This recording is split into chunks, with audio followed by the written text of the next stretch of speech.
काल विधान परिषदेची महाराष्ट्राची निवडणूक झाली।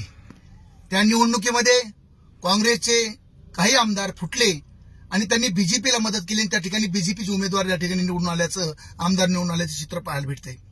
एकीकडे संविधानाचा पुळका घेऊन संविधान पुढे धोक्यात आहे म्हणून बीजेपीच्या विरोधामध्ये वातावरण निर्माण करायचं ही काँग्रेसची नीती आहे।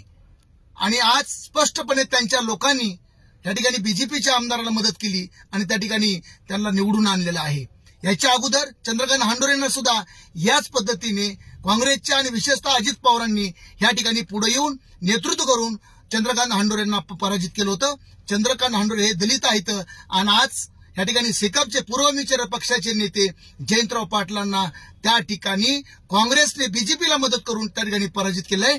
काँग्रेस दलितांच्या विरोधात आहे, मुस्लिमांच्या विरोधात आहे, त्याच्याही पलीकडे पुरोगामी विचारांच्या पक्षाच्या सुद्धा विरोधात आहे। यांचा जाहीरपणे निषेध केला पाहिजे। जनतेला सावधानतेचा इशारा आहे। काँग्रेसला ओळखा आणि सावध व्हा।